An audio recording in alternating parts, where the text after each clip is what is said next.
పీకే చేతిలో గులాబీ ముళ్ళు. అప్పుడు సోనియాతో మంతనాలు, ఇప్పుడు కేసీఆర్తో చర్చలు. ప్రశాంత్ కిషోర్ వ్యూహం ఏంటి? కాంగ్రెస్ టీఆర్ఎస్ను కలుపుతున్నారా, లేక సొంత అజెండాతో ముంచుతున్నారా? రెండింటినీ కలిపి బీజేపీకి లైన్ క్లియర్ చేస్తున్నారా? ముచ్చటగా మూడోసారి గెలవాలి అని సర్వశక్తులా పోరాడుతున్న కేసీఆర్కు ఈ మధ్య షాక్ ఇచ్చి ఢిల్లీ ఫ్లైట్ ఎక్కారు పీకే. సోనియా గాంధీ, రాహుల్ గాంధీ, ప్రియాంక గాంధీ, ఇతర కాంగ్రెస్ ముఖ్య నేతలతో చర్చలు జరిపారు. గుజరాత్ ఎన్నికలకు కలిసి పనిచేస్తున్నారు, రేపో మాపో పార్టీలో చేరుతున్నారు అనే చర్చ జోరుగా సాగింది. సీను కట్ చేస్తే సడన్గా హైదరాబాద్లో వాలిపోయారు ప్రశాంత్ కిషోర్. సీఎం కేసీఆర్తో 2 రోజులు 2 సార్లు సమావేశమయ్యారు. కాంగ్రెస్తో అన్నీ ఫిక్స్ అయ్యి మళ్ళీ వచ్చాడు ఏంటి అని కేసీఆర్ మనసులో అనుకున్న చర్చలు అయితే జరిపారు. అటు సోనియా గాంధీతోనూ ఇటు కేసీఆర్తోనూ పీకే భేటీ ప్రాధాన్యత సంతరించుకుంది. కాంగ్రెస్ టీఆర్ఎస్ను కలిపేందుకు ప్రశాంత్ కిషోర్ ప్రయత్నిస్తున్నారా అనే చర్చ జోరుగా సాగుతోంది. 2 పార్టీలలో ఒక్కింత గందరగోళం నెలకొంది. అసలు ప్రశాంత్ కిషోర్ ప్లాన్ ఏంటి? 2 పార్టీలను ఏకం చేయబోతున్నారా? కాంగ్రెస్లో చేరి కేసీఆర్కి సలహాలు ఇస్తున్నారా? ఇలా అనేక రకాలుగా మాట్లాడుకుంటున్నారు. ఈ చర్చలు 2 పార్టీలను దగ్గరకు చేసేలా ఉన్నాయి అనే ప్రచారం అయితే జోరుగా సాగుతోంది. అయితే ఇక్కడే ఓ ప్రశ్న కాంగ్రెస్ శ్రేణులను కలవరానికి గురిచేస్తోంది అని రాజకీయ పండితులు అంటున్నారు.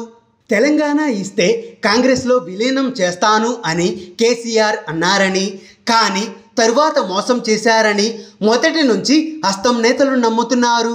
పైగా తమ పార్టీ నుంచి గెలిచిన వారిని లాగేసుకొని రాష్ట్రంలో కాంగ్రెస్ పార్టీకి మునికే లేకుండా చేద్దాము అని చూశారని కోపంగా ఉన్నారు. అదీ కాక కోవట్లతో పార్టీని నాశనం చేయాలని చూశారని వారి మండిపడుతున్నారు. అయితే ఇప్పుడు రేవంత్ రెడ్డి సారథ్యంలో పార్టీ బలోపేతం అయ్యింది. ఇలాంటి పరిస్థితుల్లో ప్రశాంత్ కిషోర్ వ్యూహాలు కేడర్ను గందరగోళంలోకి నెట్టేసే ప్రమాదం ఉందని కాంగ్రెస్ వర్గాల్లో చర్చ సాగుతోంది అని విశ్లేషకులు చెప్తున్నారు. పైగా కేసీఆర్ని నమ్మడానికి లేదని హెచ్చరిస్తున్నారు.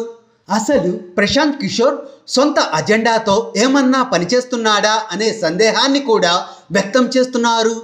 చాలా ప్రాంతీయ పార్టీలకు పనిచేశారు పీకే. ఆయన ఏది చెబితే అది ఆయా పార్టీలు వినే పరిస్థితి ఉంది.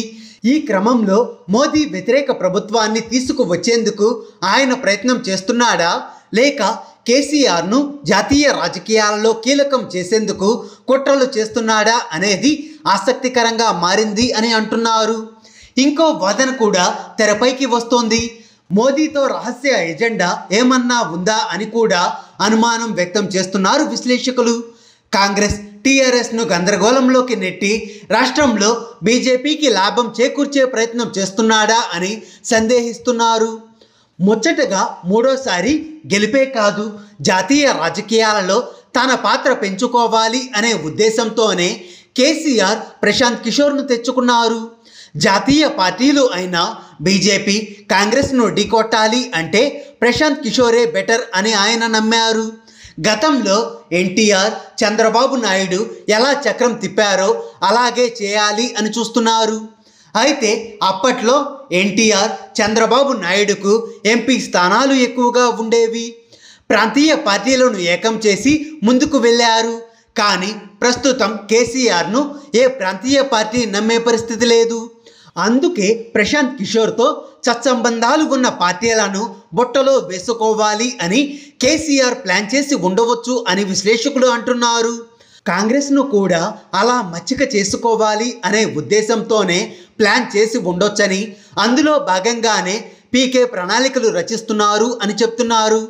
మొత్తానికి ప్రశాంత్ కిషోర్ వ్యవహార శైలితో అటు కాంగ్రెస్ ఇటు టీఆర్ఎస్ కేడర్ మాత్రం తలలు పట్టుకుంటున్నారు. హాయ్ ఫ్రెండ్స్, మా టుడే టుమారో యూట్యూబ్ ఛానల్ చూస్తున్నందుకు చాలా థ్యాంక్స్. మరిన్ని లేటెస్ట్ వీడియోస్ కోసం వెంటనే సబ్స్క్రైబ్ చేయండి. అలాగే ఈ బెల్ ని కూడా రింగ్ చేసేయండి. మా నోటిఫికేషన్స్ అన్ని మీ మొబైల్లో వస్తాయి. అలాగే మా వీడియోస్ మీకు నచ్చితే లైక్ చేయండి, షేర్ చేయండి, నచ్చకపోతే కామెంట్ చేయండి.